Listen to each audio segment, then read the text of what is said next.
This is Brown. You're a little early, You no? already know we're a little early, but that's how I roll, baby. We just getting started right here. Let's get it. 1 2 1 2. What is this? Here, my Your boy our Rick. son. You already know. Investment bars. Let's start with the Yes, golden rule. sir. Every money that you Welcome, can't lose, you have welcome, to welcome make a move. to Don't gotta be debt-free, Brown Wealth Radio here on TGN Latinx and the Good News Radio Network. We are here in the studio building. It's your boy Ricks along with Dogra. Yes, Rennie and sir. Jesse decided to take, a week off because they did the show together last week. Oh, so this is a personal more, day it's for more him? load management than anything else. They're over here on the Kauai Paul George trip, but I understand because I wasn't here last week, and Dogra, it was because I was getting ready to move. Yeah. Hey, So- all good. All good. They It's took all a good. mental health break for them, I understand, It and happens. they're both We grinding, all need and them. They deserve it. soon to be my mega cap friends. So Yes, I'm really sir. really Yes, happy sir. for them, man. So shout outs to them, and they're checking us out. They should be. If not, man, forget them. But right now we have the baseball playoffs going on, and I wanted to speak a little bit to it, Dogra, because obviously me being a lifelong baseball fan and me Yes. loving the sport, there's nothing better than October baseball for me, man. Like it's just 100%. as good as it gets. Going to Dodger games for the playoffs, man. There's nothing like it. Oh from- no, a Dodger game by itself is a great experience, but during the playoffs, it's at another level. You know Hell what yeah, I mean? it's a fun ass time, man. The phones and the IG stuff is actually down because everyone's paying attention to the Actually, game. some people are there just to post that they're at the game, Yeah, and that's well, the they do unfortunate post part. it, but Yeah. but the intensity of the game, like I was telling a couple of my friends yesterday when watching the game, I'll be honest, I really forgot how intense playoff baseball can be. Like every damn pitch, you know what I mean? every pitch you're locked in. You're locked in it's- and ready to it's hype. go. I got to go to the World Series in 2017, and I got to see him play against the trash can Astros. But I saw him get that W, and that was like amazing and everything like that. So it was a really good time. But October baseball, it's here. It's creating the traffic that we're in, but I'll take it because driving down here on the way from home, I was like, we better get this W, man, because Yeah, I mean, I don't even know how they're doing. We were talking, getting we ready can check for the about show. it right I now. stopped But looking. what's the score at right now? You gotta let me know. Still 4-3. All right, so it's 4-3 Dodgers right now, but it's all right, though. We're gonna get this W. Baseball. We're still gonna get this W, but Yes, sir, it's a long series. but yeah, I also wanted to just kind of let you know on my process of moving in and everything like that, because Yeah, we've yeah, been talk talking to about me, it. talk to Obviously, me. we've been doing getting to see all the work that you did renovating your house was really inspiring, because I knew I I wasn't appreciate that, man. gonna have to do all that. But man, it's crazy. It's crazy. Just the amount of work that has to go in to make the place your own. But obviously, getting this opportunity to buy a house for the first time, really proud for me and my wife. Really Where's that happy for applause me. button? Where's that applause? Really happy for button? me and my wife. This is Oh, no, a brand new for sure. opportunity, and with the little one coming, just next month, getting to get settled in and everything like that. And plus, what I told you about getting to get into the house at under 2 points than what the rates are right now. Oh man, that's amazing, Woo. man. Whew. Whew, a big sigh of relief. So that allowed me, to do the stuff. But just seeing the work that you've been doing, and I've been trying to share with you the pictures that I've been. Nah, the man, work it's that I've coming been along doing. great, bro. And it's it's crazy. Like you and I, we're not people that have pocketbooks to just Nah, we don't. hey, do this, make it happen. No, we can't. We Nah, can't. we really got to shop around. We got to look for deals. Contractors, different contractors, Yup. get plugs. Luckily, we have a lot of friends, and that's been a great been a opportunity. great, great resources to I have. can't wait to talk to Santana, because he's obviously been one of the guys that's been helping me in this He'll process. be a future guest of ours soon Yeah, enough. so Shout we out Santana. yeah, shout outs to him. But yeah, man, it's been a crazy experience. I'm real happy that I'm in that market now. The BSVs, we're all homeowners now. Yep. Yeah, So- it took time. Everyone has their own journey, Yes, bro. sir. Everyone Yes, gets there sir. at their But, own time. And super happy. But let's get this show on the road. let's get it And going. I am gonna do my best, Jesse. So let me know how I do. All right. Oh, all right. All right. Okay. Dímelo, mi gente. You are tuned in to Brown Wealth Radio, episode 31, aptly titled Baskin and Robbin. Oh, hey. Baskin and Robbin. So don't worry, you'll always be Hey, my Robin. I to don't me. mind being Robin. But we got some news for you guys. We got what's going on with inflation. We got what's going on with Biden coming into town and everything like that. And is there some more grim news for the economy? We're going to talk about that in news. El Mercado, we're going to be talking about that, what's going on. And have we finally hit the dip? Have we finally hit the bottom? I don't know. But there's some, I guess, light at the end of the tunnel when it comes to that. And I want to bring that to the people. You know what I mean? And, also on our Brown Wealth Matters topic, a bit of a concerning thing that's been going on in our communities, all people of color, what's been going on with our LA City Council. So we're going to talk a little bit about that. But as always, we're going to make sure that we give some great credit advice and some great credit news that you've been bringing in. And I wanted to pick your brain a little bit on these credit things also as well. So before we do that, I do got to give the man, the myth, the legend, myself, the place so I can do my disclaimer. And you guys already know. So let's do this disclaimer. And that is, I saw Rennie do the disclaimer last week, by the way. He did. He enunciated it very, very well. I tend to speak more in cursive than he does. So shout out to him for doing a great job on the disclaimer. But our disclaimer is that our content is intended to be used and must be used for educational and informational purposes only. It is very important to do your research, aka do your homework before making an investment decision. It should be based on your own personal circumstances. Investing has a inherent risk and past performance does not guarantee future results. You should take independent financial advice from a professional in connection with or independently research and verify any information that you wish to rely upon with a purpose on making an investment decision or otherwise. Hey, give it up for my boy right here. Let's go. Well, you still got it. I still got it. So yeah, man, let's keep this rolling along and let's hit him with that 411, man. 411, hon. What's the 411? I got it going on. Hey, I got it going on, hon. What's the 411, hon? What's the 411? All right, dog. I'm gonna let you go ahead and hit that first story. All right. About inflation. Yes, wholesale inflation rises more than expected in September, with prices jumping 8.5%. Tell me about it. Inflation at the wholesale level rose more than expected in September as prices for everyday necessities remain at a multi-decade high, squeezing businesses and millions of American households. The Labor Department said Wednesday that its producer price index, which measures inflation at the wholesale level before it reaches consumers, rose 0.4% in September from the previous month. On an annual basis, prices soared to about 8.5%. That is down from the 8.7% record in August and marks the lowest reading since July 2021. Now, 0.4% may not seem that much, but to the point of 8.5% over the year, that's a lot. You know what I mean? And yeah, where does the cost get passed to? Obviously, always the consumer, right? Exactly. From the producer, it's going to hit the consumer. Still, the figures were both higher than the 8.3% headline figure and 0.3% monthly gain forecast by Refinitiv economists, a worrisome sign for the Federal Reserve as it seeks to cool price gains and tame consumer demand with an aggressive interest rate hike campaign. Mm-hmm. Excluding food, energy, and trade services, inflation at the wholesale level increased 0.4% for the month, the fastest gain since May. Over the past 12 months, core prices climbed about 5.6%. Yeah. This report not yet have convincing evidence that inflation is cooling across the board. Across the broad swath of the economy. Jeffrey Roach, the chief economist at LPL Financial, said, expect to see the Fed recommit to fighting inflation at the risk of pushing the economy into a recession. So I was reading on this, a similar article talking about this, and that the Feds, I guess, were a little bit encouraged because inflation wasn't rising as fast as it has in the other months. But just to see the amount over the last 12 months and even just continuing when it was supposed to cool down with all these with all these rate hikes and all of these things supposedly being done for rates and for inflation, is just kind of disheartening to see that it's not changing.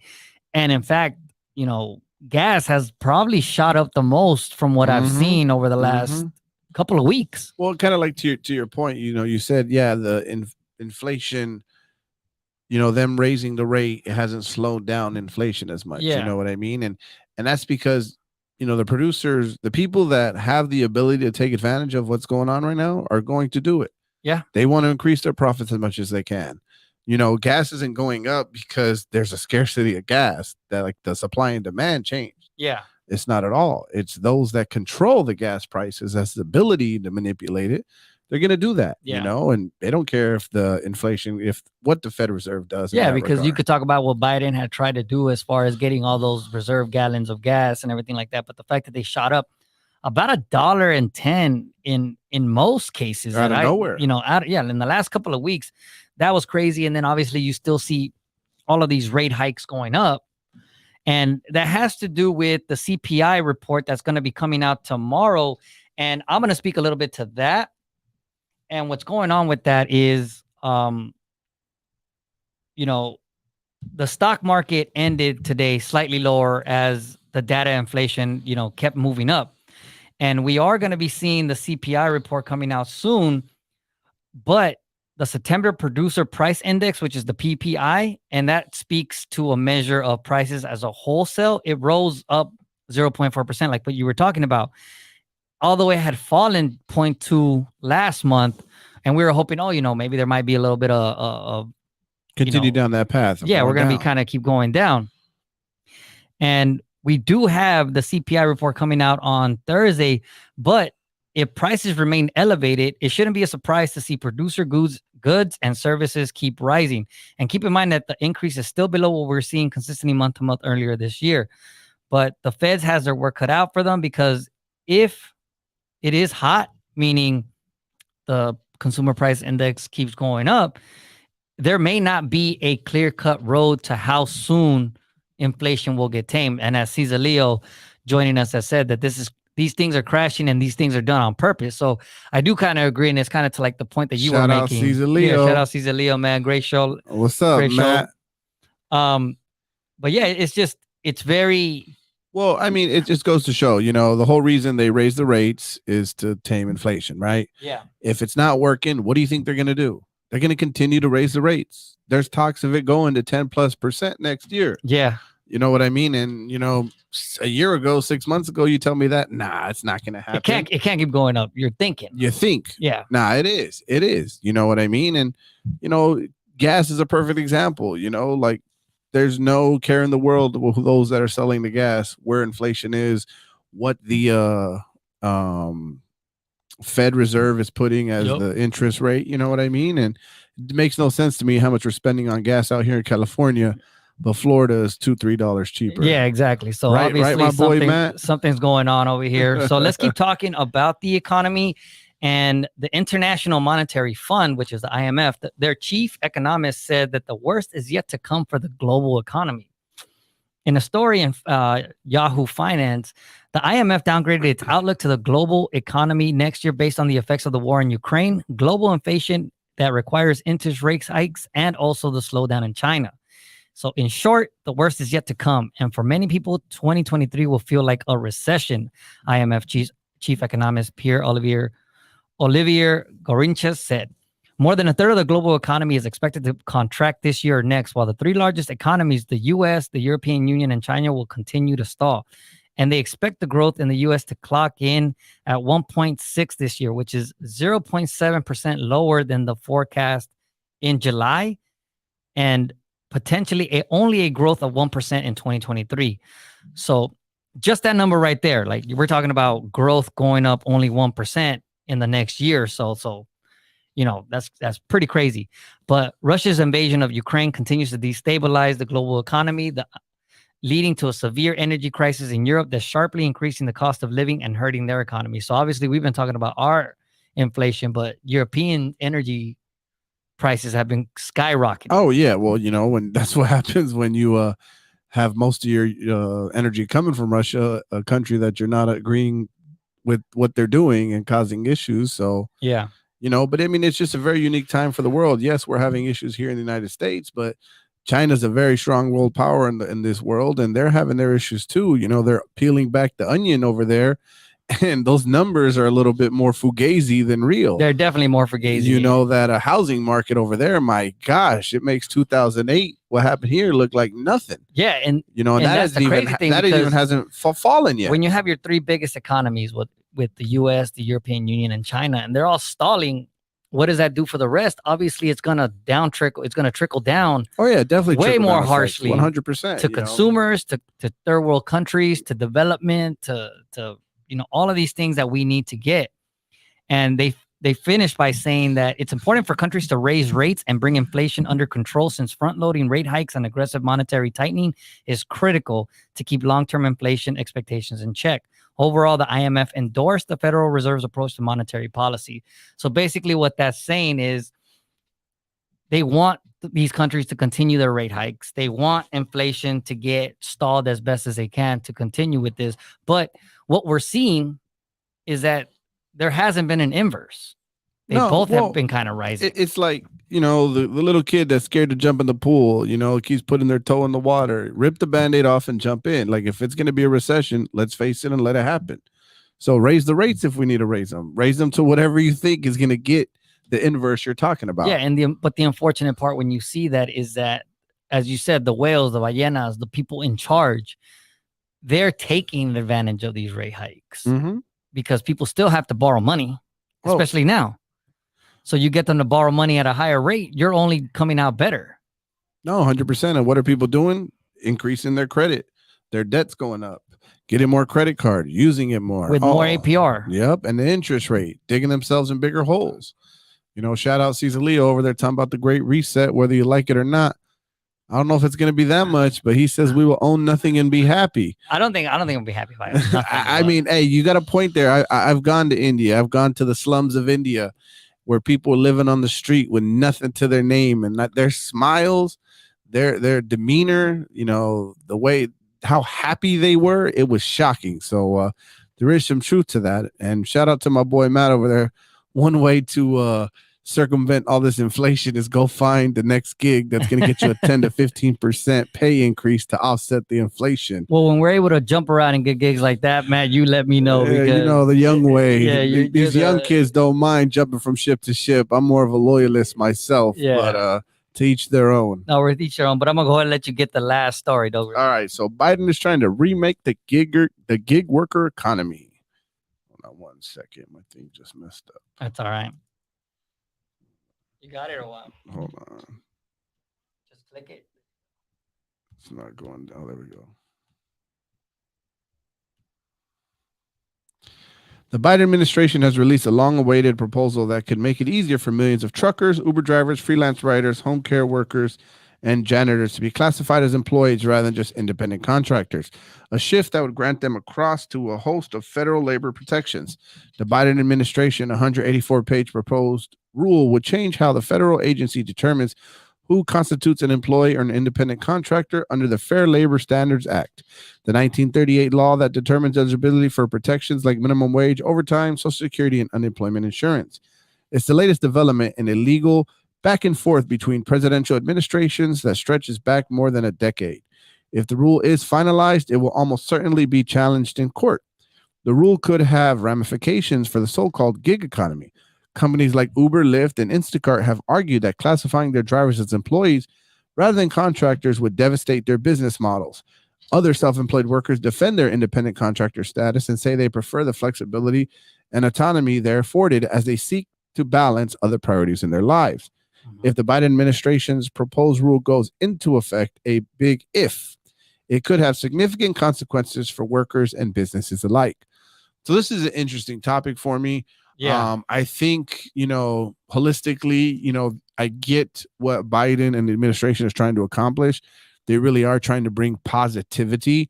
But I think within such different aspects of businesses that they're trying to address, there's so many different nuances with it. Yeah. It doesn't necessarily apply to all. It's not always a blanket statement. It's not always a blanket result. Like, a lot of industries that do use independent contractors, as I said, they like the freedom of it. And they also tend to enjoy the ability to, whether it's not paying union dues, whether it's being able to do their taxes in a way that's more advantageous to them. Exactly. Whether it's being able to work more than the allotted hours that are quote unquote allowed if you want to hustle and grind and really do that.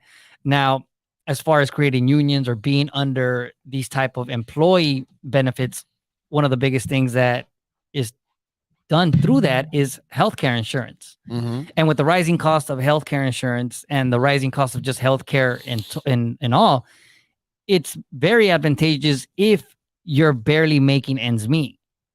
Definitely. I mean, for me, like, take the trucking industry. I do have quite a few friends who are truckers. Shout out to truckers out there. And a lot of them are arguing to keep their, independent contractor status. There's people that work extremely hard for 60, 70 hours a week for 6 months and then decide to go live in another country for 6 months. That freedom. They have that freedom. You know what I mean? They they get paid more that way. You know, they get paid by the load rather than by the hour. Yeah. Meaning, you know, if you work 8 hours in a day, you're making $50 an hour, $400, sure. But if I could do 4 loads in a day, and let's say it's 10 hours, but I'm getting $200 a load, that's $800 a day. You know what I mean? So you're limiting the amount of money they can make. Yeah. And that's really bothering them. And then to go back to your tax point, when you're an independent contractor, you get to have a lot more write-offs. You know, when Trump switched the tax situation when he was in office, it took away a lot of deductions that W-2 employees would get. Yeah. Yes, he raised the standard deduction, you know, number, but it took away a lot of the basic write-offs. Yeah. And so it hampered a lot of people. Exactly. So like independent contractors get to write off their phone, mileage, dry cleaning, a lot of things. If they do work from home, they get to write off part of their rent, the mortgage, you know, all that stuff. Their office, you know, and so there's a lot of that goes into it that's not being factored in. I think what it does is what the Fair Labor Standards Act, I think what it's trying to do is create at least a sort of safety net, because it does really help with unemployment. Because obviously, if you're an independent contractor and you're unemployed, you're not getting any money. 100%. You're not getting any, you know, obviously any health care, any minimum wage. There's no overtime. There's no Social Security. So I think those things are important, but to take away, I guess, the freedom of being able to work for yourself or being an independent contractor, it gives you a ceiling. So although you're trying to raise up the floor and create a safety net, you're not allowing people that want to bring have down the ceiling as well. No, it's true. And I mean, like, I could see how this does help Lyft drivers, Uber drivers, because gas has gone up so much. Uber and Lyft has narrowed down the profit that the drivers make. Yeah. So they are getting the short squeeze. So it's almost less advantageous for them now. Yeah, they are getting the short squeeze. So this type of unionization would help them. But then again, if I'm the CEO of Uber or sit on the board of directors and they do this change, I don't see how my business model is profitable. Well, no, because now you have to worry about everybody that drives. You have to provide with them. You have to provide them minimum wage. You have whether they're driving or not, whether they're taking rides or not. So why would you have to give them healthcare insurance? Exactly. So why would I even keep my business open? Yeah. So this, in theory, the people it wants to help, it could make them unemployed. Yeah, because now Lyft and Uber and these businesses that employ independent contractors, they're not going to be incentivized to hire more people. Mm-hmm. That's the thing.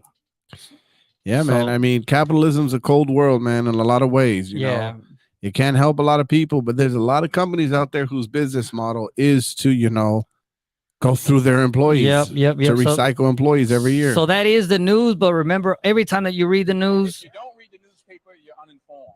If you do read it, you're misinformed. Just remember that. All right. So let's keep this moving, because right now, I definitely could use a dollar. Yes, sir. Well, I need a dollar. Man, I could definitely use a dollar, man, because not only is the market going down, but obviously, as I told you, being a new homeowner, everything's going down. The wallet's going down. The wallet's getting thinner. Well, let's talk about that a little bit, because I want to give you credit for what you're doing. You know, people get in these situations to buy a home. You know, to buy your first home, it takes a lot. You do got to get creative with the finances. Yeah. You know, it's a big step. But by being creative, by making sacrifices, I think, you know, you can, down the road, it's going to pay off. You know, you were smart with getting certain credit cards. You were smart with reaching certain balances so that you qualified for no interest. Yeah. For how long? 24 months, 18 months. 24 months, 18 months. You did that with your flooring, correct? Mm-hmm. My flooring, my Home Depot card. You know what I mean? So which is one card you actually told me to get right away. I remember that. No, 100%. And you know, you want to do little tricks like that, because that's what's going to help you continue on living your normal life, because it takes so much out of you. The closing cost, the first, the last, that property taxes. You haven't even got the assessment, the extra assessment bill, bro. I just paid the second part of it, another $3,500. Yeah, man. But you got time for that one. You know what I mean? And that's the good thing. And one thing I did want to pick your brain about is that when I was doing all the closing costs, one thing that needed for my debt to income ratio to match what needed to be done was paying off my credit cards. Luckily, me being under 10% at the time, it didn't hit me that hard because I had to pay them all off in one shot. Yes, sir. So I was able to do that, and that was a big benefit. And also using my 2 minutes. Okay. And also using my just using my Roth. I was able to use my Roth as also part of my closing costs, and that's able to get taken out with no taxes because it is for home. I did the same thing for my situation. So yeah, and it made sense because obviously I was able to pull out, pun intended, before all of these crashes started happening. Yeah, so, I mean, it was already going down. It was already going down, but like to know that it was. And that's a good point to tell everybody. Remember, if you are trying to be a first-time home buyer, and you do have a Roth or a 401k with your employer, you can borrow from yourself to go towards that down payment of your home. And, you do pay it back with a little bit of interest, but guess what? You're paying back yourself. But mine, because it's a Roth, it's just it was just contributions. Yeah, yours. I don't have to pay taxes. You just took your contribution part. Good job. So I only took the contribution part. And what you said, the growth that I was going to get in the stock market right now does not equal the growth that I'm already getting in my home. 100%. For myself, I took it from my 401k where I did have to take some interest on it, but that interest is going right back to myself in my 401k. So, potentially, the calculator of the 401k program tells me how much I potentially could be losing down the road by making this decision. Yep. But when the house I bought is already, estimated 100k over than what I paid for it, there you go. It makes perfect sense to do it shout that out way. To you. You know, so that's a real good thing, and obviously it was the smart decision, and also there was a little bit of luck and timing involved. Of course, the decisions were correct. That the taking the chance at that was correct, but it has coincided for me at being able to get in under lower rates and also being able to use. Yeah, and I remember you were talking about how, damn, you wish you would have got in when we got our rates. Yeah, but look at you now. But we're going to be coming back soon to Brown Wealth Radio. So being able to use. Yeah, and I remember you were talking about how, damn, you wish you would have got in when we got our rates. Yeah, but look at you now. But we're going to be coming back soon to Brown Wealth Radio.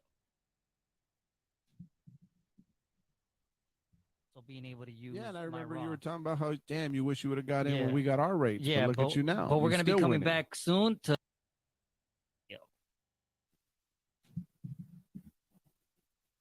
So being able to use. Yeah, and I remember you were talking about how, damn, you wish you would have got in when we got our rates. Yeah, but look at you now. But we're going to be coming back soon to.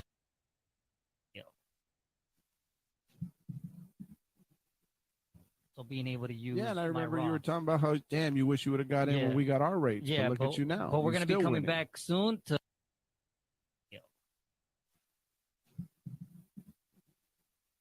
So being able to use. Yeah, and I remember you were talking about how, damn, you wish you would have got in when we got our rates. Yeah, but look at you now. But we're going to be coming back soon to.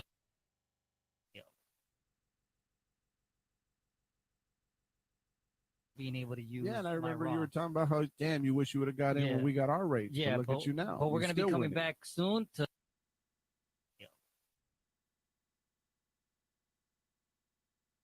Being able to use. Yeah, and I remember you were talking about how, damn, you wish you would have got in when we got our rates. Yeah, but look at you now. But we're going to be coming back soon to.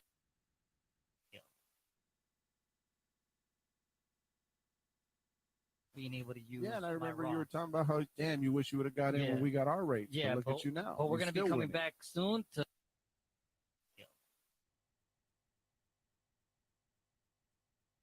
Being able to use. Yeah, and I remember you were talking about how, damn, you wish you would have got in when we got our rates. Yeah, but look at you now. But we're going to be coming back soon to.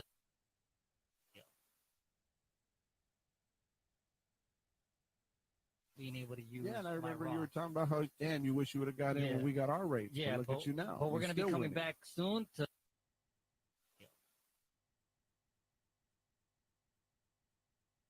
Being able to use. Yeah, and I remember you were talking about how, damn, you wish you would have got in when we got our rates. Yeah, but look at you now. But we're going to be coming back soon to.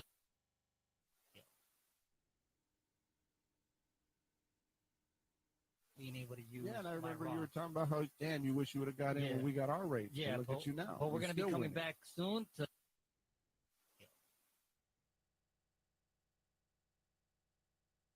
being able to use. Yeah, and I my remember you raw. were talking about how, damn, you wish you would have got in Yeah. when we got our rates. Yeah, Look at you now. But we're You're gonna be still coming winning. back soon to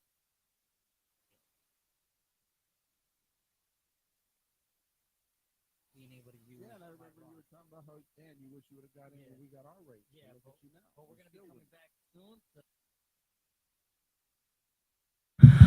All right, welcome back, everybody, to Brown Wealth Radio here on TGN Latinx and Good News Radio Network. And if you were on YouTube or you were on the station and you were only hearing the last 5 seconds of our segment earlier, I apologize for that. I'm sure we'll get the commercials going on, but I'm sure that you guys are here and you're excited to be with us on episode 31. Baskin and Robbin. You already know what it is. It's your boy Rix along with Dogra in studio. Rennie and Jesse are out there moving mountains and making a whole lot of progress for the team. And I do want to ask everybody one question.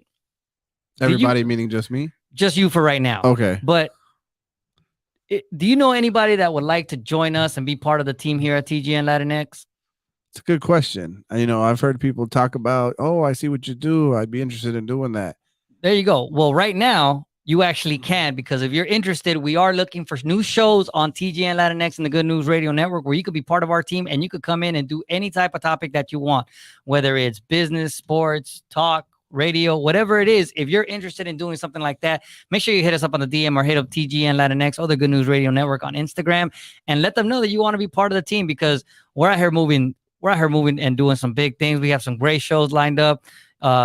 We have great guests that's been coming through. Man. You know, we got shows like Cesar Leo Knows It All. We got shows like Let's Talk About It. We got our R&B station going on right now. Obviously, Keith from the Good News, always doing his thing. Compton Mania. We got Jax as always. You know, Ladies Night. That's a banger ass show. But make sure you hit us up if you want to be part of the team, and also hit us up on Instagram at the Brown Skin Investors to get the link in our bio for our stock market webinar course, which Jesse and I spoke about a couple of weeks ago, and also find more of our Brown Wealth Matters merch and more.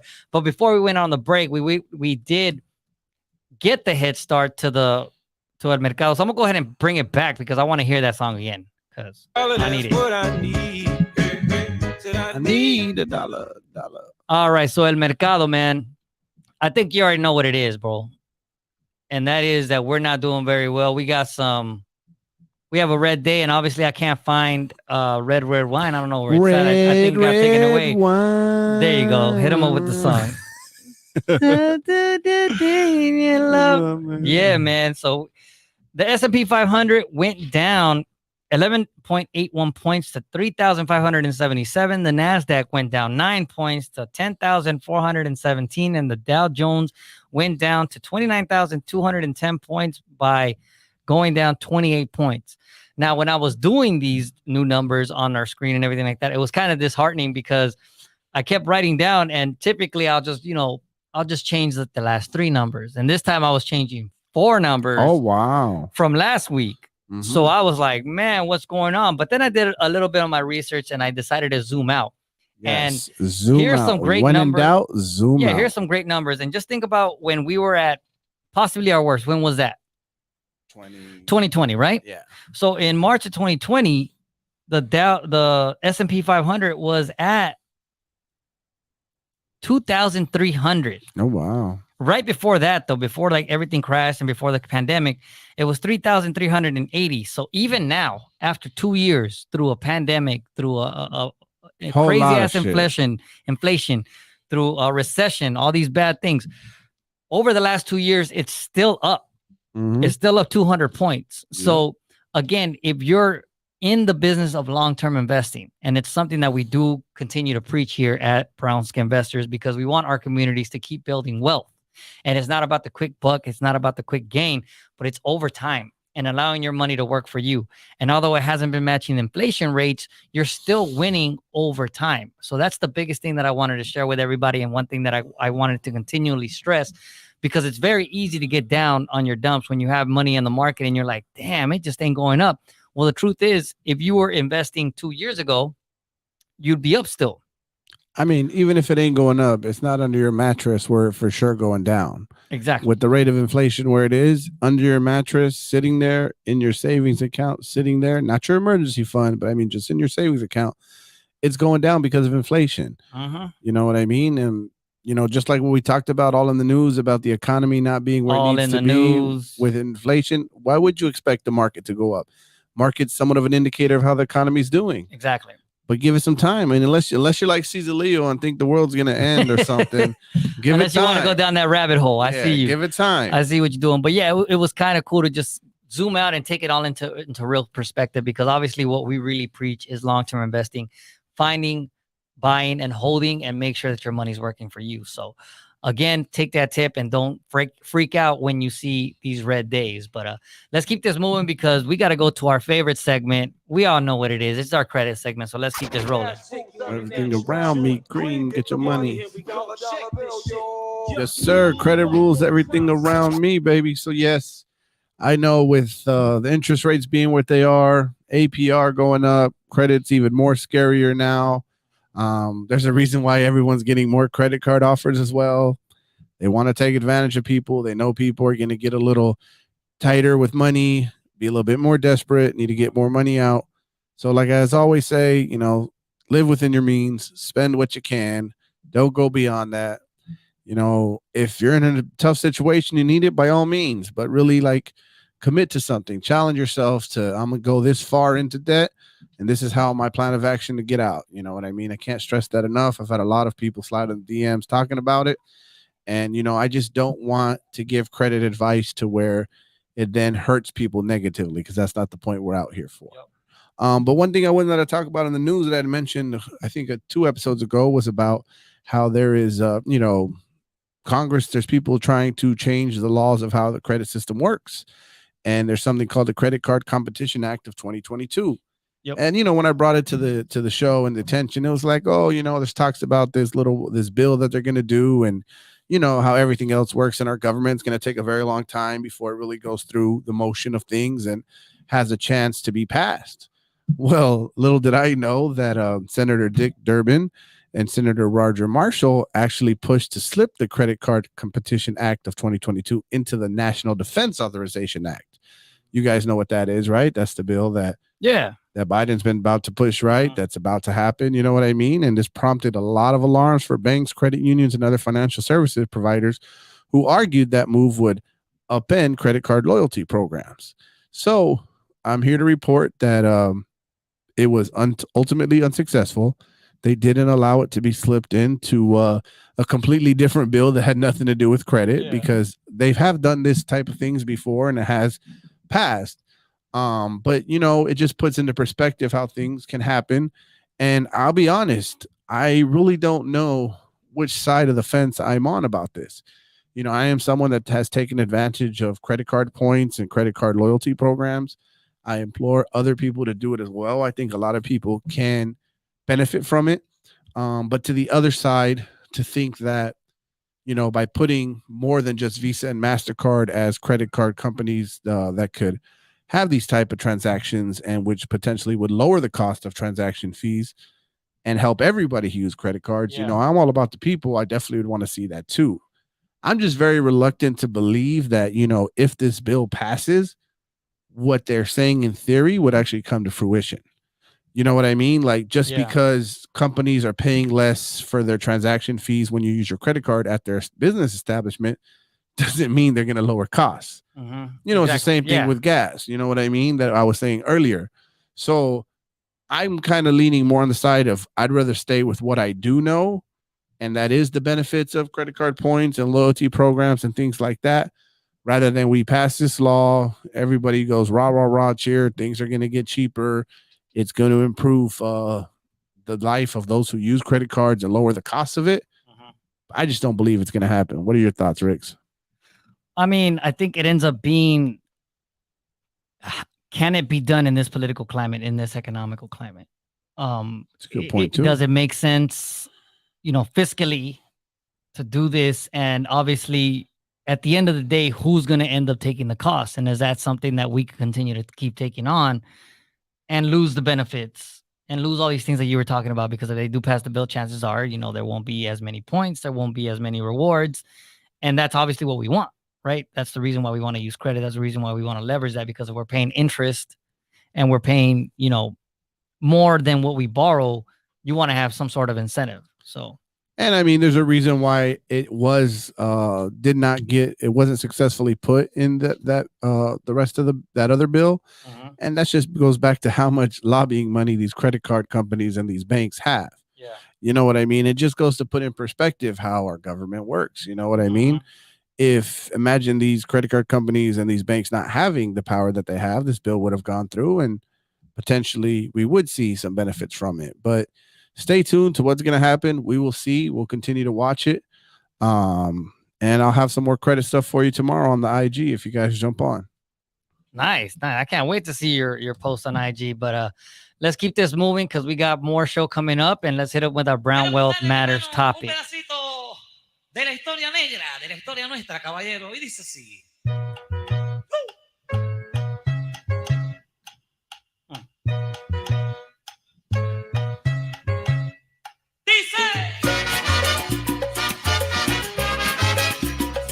All right.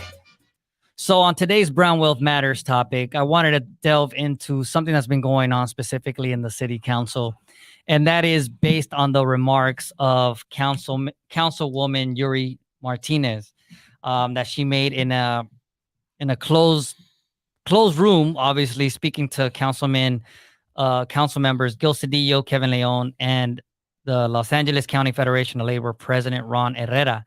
And unfortunately, a lot of what was coming out of that conversation was just a lot of divisiveness in the communities of color completely.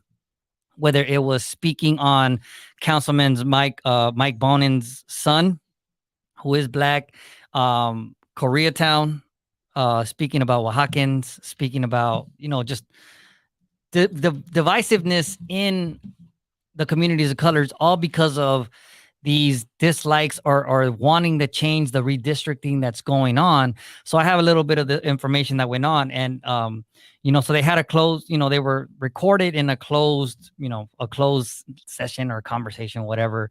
And they spoke a lot about their frustrations about the maps that have been proposed in the city's 21-member redistricting commission. And Bone and Son was brought into the conversation as they discussed a dispute between the council members, Curran Price and Marquise Harris Dawson, who were at odds last year over whose district would represent USC and Exposition Parks once the maps were finalized. And both men are black and they represent parts of South Los Angeles. But she told the group that in the conversation that she was arguing that if Harris Dawson was seeking an economic asset for his district, that he should seek to move to LAX or the West Side where Bonin is. And it continued to keep going, talking about Koreatown and how their community should be redistricted based on the fact that they don't have many homeowners. They have a lot of renters there, including, people from Mexico. She was talking about Oaxacans and how they're ugly and things like that. And just terrible, man. It's terrible. Just a lot of these things. And the blowback that came from it was that a lot of these communities, they got together and they went out and they went to the last LA council meeting and they demanded the resignation. And as of today, she did resign. And which she should have. Yeah. And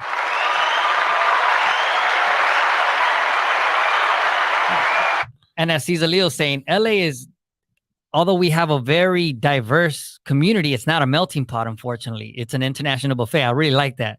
And everyone is here, but they like to divide us in sections. And that is very true. You have very segregated communities. But we've kind of been forced to be that way. Yeah, and that has to do what I mean? Because all the redistricting. Yeah, you know what I mean? Those that have had the power, per se, the Caucasian community, everyone else was smaller, the minorities, and they all had to kind of band together to fend for themselves. Yeah. Now that, a lot of these communities of color has increased, that mentality hasn't changed. Yeah, so it hasn't changed, but with things like redlining where communities couldn't buy houses or rent in certain areas, obviously that got created. But also the redistricting and the districts of Los Angeles haven't changed since 1920. And the population of the back when we only had 1 million residents. Yeah, and the community has quadrupled. I mean, the city has quadrupled in population. And the unfortunate part is that when you redistrict and you have certain council members only serving one district and there's not enough districts to be able to bring in an actual field of diverse council members who can advocate, who can advocate for their actual communities, it becomes a big problem. So seeing this where it became a thing of not wanting different ethnicities to be part of certain districts because that would kill their political gains. Mhm. That was disheartening. And also on a personal level, my school is in the district of Gil Cedillo. And Wow. over the years, he has been an ally to the school, helping with whether it was internships or being just there for events, being part of us getting our renewal. Kevin De Leon, who's been rising up a lot in the LA political scene, has also done events and been part of the protest for the murder of George Floyd in Highland Park and in that community that I work in. So to see that this is going on, well, I guess that this was done with them there, it's disheartening, but also more disheartening is me being a person who grew up in a community that was very mixed with Black and brown, and me being part of a family that is mixed. And I have, just relationships with so many people of different ethnicities. Mhm. It's disheartening to see that everything political ends up becoming almost a game of I get what I get and forget you, or everybody's Well, fighting for scraps. you know, And you- that's the unfortunate part. You really hope people that are in politics, you really hope they had a good heart at some point, on their journey to where they got, right? That's what I want to truly believe, Yeah. And then you get to a point where when you get there, it starts becoming about self-preservation Yes. and re-election, and everything I'm doing is about keeping my position rather than doing what I believe is right, what I think should happen, even what or my just advocating for your constituents. Yeah, what my constituents That's the think. problem. Yeah, 100%. And also just the lack of foresight of not changing the LA districts Well, to represent to your the point, growing but to population. your point, they don't want to change it. That if they do change it, it realigns things. It messes up the people that have voted for them, that in terms of Yes. the majority, and they don't want to risk not having their power. Yeah, and I mean, Cesar Leo brings up a good point. It's definitely not just white folks that are in their own sections. Yes, the problem is that there's not enough representation for all of the communities and all of the ethnicities, and when you create a divide between communities of color, we're already fighting for what's left in the overall scene of things. You're already creating a divide that has caused communities to continue to be segregated because of a lack of resources, a lack of representation, a lack of access to things. And that, I think, is the biggest problem. And it kind of hurts to see that, a Latina woman would say those type of things about different communities and even their own. And it goes to an even further issue later on about just colorism and colorism and these thoughts, these negative stereotypes and connotations about people of color from our own community. And there's so many layers to it, and I mean, to Cesar Leo's point, it's not just the white folks. People just like to stay in their own. Look at Asians in places like San Gabriel Valley, East LA, Little Ethiopia, Little Armenia. I mean, yeah, there's truth to that, but there's a reason that happened. When you were the minority, no one else was giving you any love or a chance. So you stayed within your own. So you guys could go up together. Yeah. You know what I mean? But now it's become going up together at the expense of others. 100%. And that's what's continuing to happen when all of a sudden, all it would take would be more unity, as Cesar Leo was speaking to. All it would take is more unity in these communities of color to advocate for more representation, to be able to help out more constituents and help out more parts and more districts. And that's been the problem. Well, the poor politicians, let's say if they're Latino and they do want to do things for the Black community, are their own Latino constituents going to judge them for it? Yes, exactly. That's the problem. And vice versa. A Black politician trying to do something for the Armenian community, the Latino community, are they going to get judged by their own? And that's the fear that they have. And that's the unfortunate thing, because a politician, unfortunately, have to acquiesce to their constituents, the people that vote for them. And the problem with that happens is that when you have to represent a larger district that is diverse, you end up only wanting to cater to the people that voted for you. And that's the unfortunate part that even goes on in the entire country, where you feel like, whether it's senators, House of Representatives, even the president, where they 100%. have to cater to only their party. I mean, I've had a lot of perspective on this, not just politically, but like even in corporate America, someone of color getting to such a higher position of power in terms of, let's say, a company, right? And it's like, how come they're not helping more people that look like them get where they are? Yeah. Put yourself in their shoes. They know they're the outlier. They know they're the minority. Is it my job? I worked my butt off to get where I am. And is it necessarily my job to do that for everybody else? I think that's therein the lies- conundrum they face. And I think therein lies the problem. It is. When you really, when you really look at it, therein lies the problem, where it's not about who you help. It's not about you have to help a certain group, even if it's your own. It's more about what type of access and what things are you doing when you're in that power. And unfortunately, with these politicians, because of self-preservation, because of the thrill of being elected and being in that position of power, it's no longer about what can I do to help. It's what can I do to stay here? Mm-hmm. And then it becomes divisive when you start pointing out, oh, I don't like these people. I don't like these people. When you start saying those type of things, and then you go back into just, again, the colorism and the point of saying, that, just these deep rooted, No, 100%. racist tones. And that was the big thing that I think brought. I mean, a lot of, as a human society, we do have to knock down the barrier of color. You know what I mean? In so many different aspects of life, it's crazy. I really do feel like I have a unique perspective in terms of who I am and how I grew up. Yeah, your and where I identity, your did. identity has not been because of your birth. 100%. Your identity was all upon your nurture. Yes, my nurture, my environment. And if we had more of that, I think life would be differently. Yeah. Or looked at differently from a lot of people. I completely respect pride and being proud of who you are and where you come from. I get it, but again, we're all Americans, right? Or those of us that are. Yeah. And that's something that, gets lost. And in the you shuffle. hope that people that are put in a position to represent you take that into account. Yeah. And unfortunately, the more that we see it and the more that we're seeing, and I'm hoping that something good comes out of it, because the statements were very hurtful.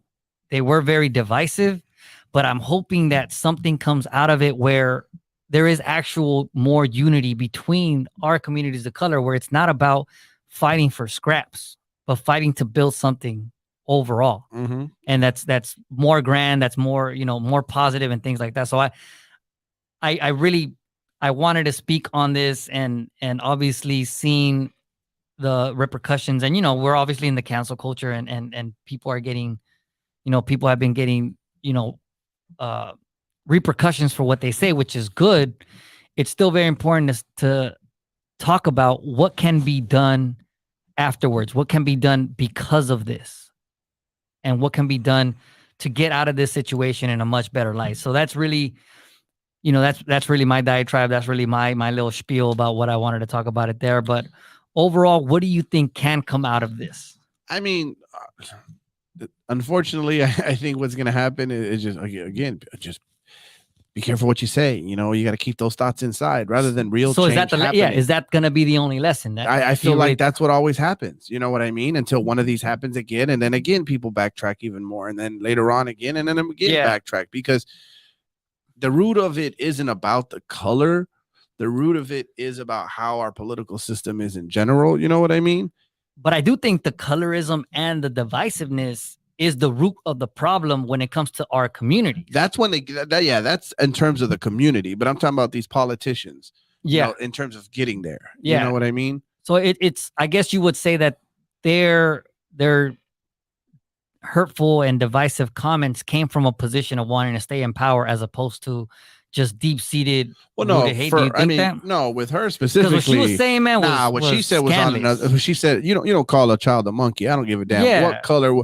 The ugly. And you don't say things like, I'm gonna take him around the corner and get him fucked up. Like that's just some shady shit. The child that is not an attractive child to me is a beautiful child. You know what I mean? Like every child's a beautiful child. Like that's just that was selfish. That was her angst or hate towards Bonin. I think what threw me for a loop after was also seeing what she said in her resignation. She's like, I hope Latina girls can see that what I did and know that anything's possible. Not anymore. Well, what you did was, you're not a good example. You threw it all at away. all. Yeah, Because in a sense, you showed your true colors with these comments. yeah. It wasn't about you overcoming. I don't care if you were upset or frustrated or what. The levels in which the comments you made, when you talk about a child, you're not talking about an adult. You're talking about a child, an innocent person, child who has done nothing wrong. Yeah. And to take it to the level you did, you showed some true colors, and you have to reap what you sow. My question for you is the two gentlemen that were part of that conversation. Exactly. Cedillo and De Leon. Do they have to resign? Well, I mean, Biden apparently came here to let them know that they should. What do you think? I would. You worked with the man. You just told me some great things the man has done. I mean, but unfortunately, when you put yourself in that position and you're not standing out in front of it and just saying, "Oh, my bad, I was there and I didn't do anything," like what Cedillo said. I'm sorry. I'm not going to stand with them. I can't stand with that person. Is that because he's a politician, or is that because it's 100% because he's a politician? And so, unfortunately, I don't want a politician. If he was a teacher in your school, it's the same thing. You have to. If it was you and I and some other people talking here. But do you see what I mean? Where does that line draw? But where is that line of what we would say? We would not cross that line. No, that's but not I'm saying, coming out of but our that's mouth. what But let's say you're asking. But you're asking if we said it, we wouldn't say it. There's a third party sitting here that's someone that does say it. Then I think both of us and everybody that we're not agreeing with here. It. We may call them out, but that's what I'm saying. I think we will call it out. No, I don't think we will record it and do it. I think what happened with the recording obviously is what happened. That's shadiness. That's politics. No, but I'm saying, did De Leon and Cedillo, do they need to be the ones to, hey, this happened, let me tell everybody? No, I think what they need to do is, because they were part of that conversation and it had to do with only political gains, I think they have to get it in the mouth as well. Because you can't stand for that and then all of a sudden come out in the public and say, I stand for the people. I'm with my people. I'm here to help my gente. Because your gente are not just the people that look like you. The gente are the people that live in your community. 100%. And also the gente that it's not just that have been oppressed for hundreds and hundreds of years. And it's not just brown people. It's all communities of color. Yes, sir. And that's what I think is why they need to also bear that cross. And they need to carry that cross. So take it to YouTube. No, yeah, we're going to continue. We got 10 more seconds on TGN Latinx and the Good News Radio Network. We're going to stay a little bit on YouTube because this is a very interesting topic and it's very important. And that's why I think, although they have done good, which I think all politicians in some way, shape, or other, they have to have done some good to get into office. Kind of like what I was saying. There had to have been some positivity but for them to want to be in a position to in today's climate, because today's climate is way different. Today's political climate and today's climate as a society is very different. And saying things like that, whether it is in private quarters, whether it is in the public setting, if you're a public person, somebody who represents and stands and does things, because there's going to be closet racists, there's going to be closet 100%. divisive comments for the rest of time.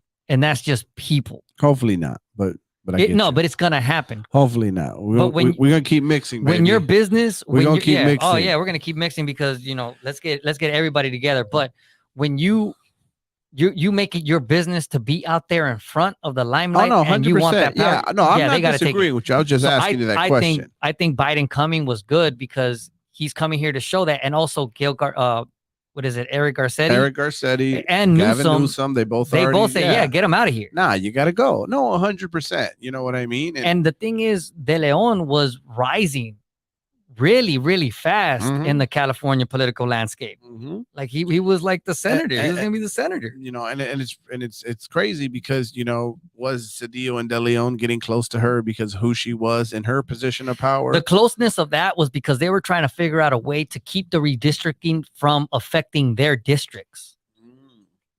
They didn't want for their it was 100% for their gain. And that's what the conversation came about. It came about saying, all right, we're gonna do this. We're going to do this and it's going to help your constituents in your district. Cesar Leo got a question for you. They were wrong, but should we all be defined by the gafts in our lives or our good qualities? That's a great question. I don't think everybody. I'll answer that one. Go ahead. No, I get you. Y'all shouldn't be defined by the gaffes, but you wanted to be a person of political power. You wanted to be in a situation where you're supposed to represent all people that live in your area, and that impacts all people of color, because this is LA and we may be a international buffet, but in that international buffet, there's every race. There's pockets. There's a whole lot of seasoning and sazon all around the entire city. There. So you want to make a comment, or you want to be in a conversation where comments like that are coming out, you're going to pay the price. Now, that doesn't mean you're going to jail. Yeah, they're not going to jail. They're not being, shot, and chances are they're fine. Yeah, they financially have already got their pocketbooks padded by certain lobbyists and interest groups. Let's be real. And I do agree that everybody should have an opportunity to redeem themselves. Yes. But that doesn't come that should come at the expense of what you did. You should face the repercussions. And in this instance, this case, it should involve them losing their seat. I just don't think, and I'm sorry, and I apologize, is good enough. There's no way for us to know how genuine, how warranted it was. Yeah. You know what I mean? And that's why you should have said something. You should have separated yourself from that. I get it, but are we providing roads to redemption? Yeah. There's plenty of roads there's plenty of ways to get roads of redemption. There's plenty of ways to pave that. But I do feel that this whole redistricting talk, like what they were doing to try to only benefit them, should be the cost that they pay because of what they did in their divisiveness. We're talking about a community of millions of people where there's 15 council seats, right? Yeah, and 15 council seats. And it's ridiculous that it's only that. No. If they want their redemption, Cesar Leo, they easily could be an activist. They could easily drive change in the community, do things for the community. Maybe do what they were doing as elected officials. Just without the position of power. Yeah. How about you do it as a volunteership? How about you do some pro bono work? Yep. You know what I mean? If you're really about it, be about it. They ain't struggling. Yeah. You know what I mean? Be about it. Don't just be about because it comes with the title, with the money, with the benefits, the whatever else comes with being a council person. You'll get your redemption. Prove it. Yeah, there's definitely a path for redemption. Everybody has seen that. America loves to bring people up, tear them down, and then bring them back up. We already know that story. That's the American story. So if they really want to do that, there is an opportunity for them to do it. But I do feel that they have to take this lump because of what they did. And hopefully that brings around a change of bringing more districts and more elected officials into Los Angeles so that there is more advocacy and more representation for everybody. So this was a great conversation, Chris. Thanks for the great show, man. This was fun. Cesar Leo, thanks for the comments, my boy. Appreciate the extra comments, Cesar Leo. You always bring a different spin, a different perspective, and that's why we really like it, and we like the fact that you're always part of it with you. And just the last thing, I'm with you for politicians, but what about regular folks? I think regular folks don't have to lose their position of power because they're not really in it, but there's always roads of redemption for anybody. And that just comes from dialogue. That comes from understanding. But that also comes from you want to come sincerity. On the show? We could talk cancel culture. Trust me. I feel you a little bit on that. You know what I mean? I think we've gone a little too far with certain situations. Yeah. But you know what I mean? I agree with that too. I think in certain sections there's been no opportunities for redemption. I'm on your side with that. But on this situation, you reap what you sow. Yeah, they earned it. So you earned this. You gonna get it. We stand with the communities. We stand with everybody, and everybody that's watching and listening, we stand with you. Thank you so much for the support. As always. We'll be here next week for Brown Wealth Radio, and we are out. Thank you, everybody. Yeah, it's been a minute. Yeah. I like a fine wine, bro. You get better with age. It's time. It's classic. SL, son. Team classic. Check it. The whole scene in hysteria. Flippings on the track. I'm burning up the area.